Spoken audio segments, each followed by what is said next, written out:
Bapak,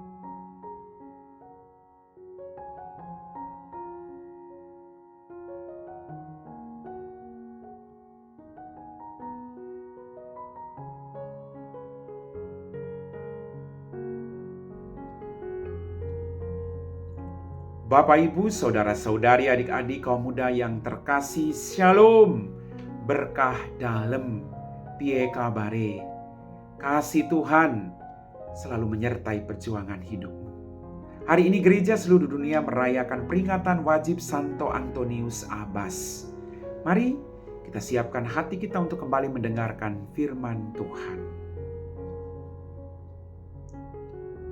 Tuhan bersamamu dan bersama rohmu. Inilah Injil suci menurut Santo Markus. Dimuliakanlah Tuhan. Sesudah itu Yesus pergi lagi ke pantai danau, dan seluruh orang banyak datang kepadanya.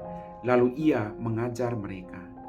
Kemudian ketika ia berjalan lewat di situ, ia melihat Lewi anak Alfeus duduk di rumah cukai. Lalu ia berkata kepadanya, "Ikutilah aku." Maka berdirilah Lewi, lalu mengikuti dia.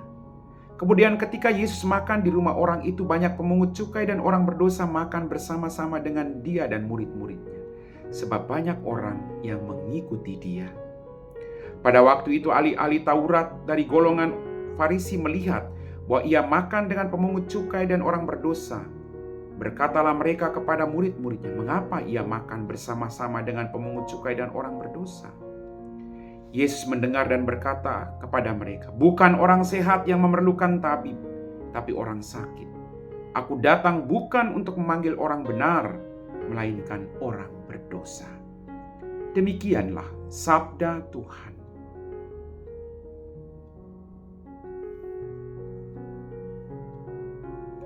Bapak, Ibu, saudara-saudari, adik-adik kaum muda yang terkasih.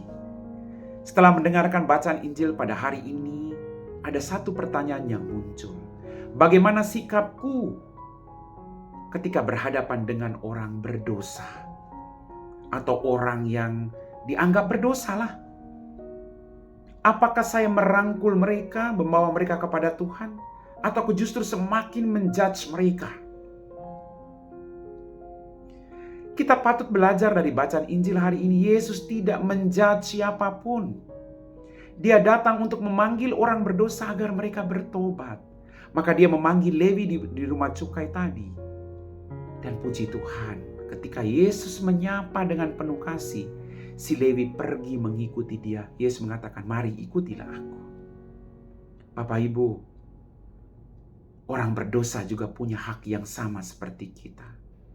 Kalau kita merasa kita tidak berdosa, mari kita tuntun orang yang berdosa ini ke jalan yang benar seperti dirimu. Bukan sebaliknya. Bukan menggosip mereka. Bukan menjauhi mereka. Bukan. Merangkul mereka agar mereka merasa bahwa Bapa itu baik terhadap semua orang. Bapak, Ibu, saudara-saudariku yang terkasih.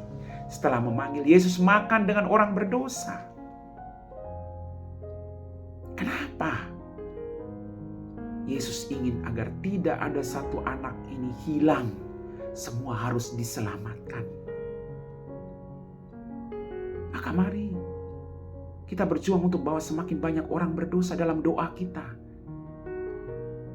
Kita ajak mereka untuk kembali kepada Tuhan. Jauhkan mulut kita, pikiran kita dari sikap-sikap yang tidak baik terhadap mereka. Mereka juga putra-putri Allah. Mereka juga secitra dengan Allah. Kita harus mengasihi mereka. Mereka butuh diselamatkan.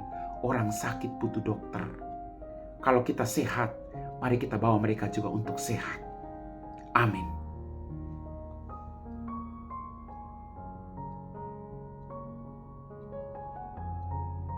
Bapak, Ibu, saudara-saudari, adik-adik kaum muda yang terkasih, kita telah diteguhkan oleh firman Tuhan. Mari kita siapkan hati kita untuk berdoa.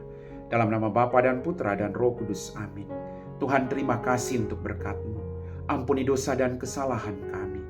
Pada kesempatan ini Tuhan, kami berdoa bagi mereka semua yang melakukan perjalanan baik di darat, laut maupun di udara. Dampingi mereka Tuhan, agar sukacita selalu ada dalam perjalanan mereka. Jauhkan mereka dari segala mara bahaya, sakit, dan penyakit. Tuntun mereka agar mereka tiba di tempat tujuan dengan selamat, kemudian membagi sukacita yang mereka dapatkan yang berasal daripadamu. Tuhan, terima kasih untuk semua kebaikan-Mu bagi kami. Kami puji Engkau Bapa kini dan sepanjang segala masa. Amin. Tuhan bersamamu dan bersama roh-Mu. Semoga kita sekalian diberkati oleh Allah yang Maha Kuasa, Bapa dan Putra dan Roh Kudus. Amin.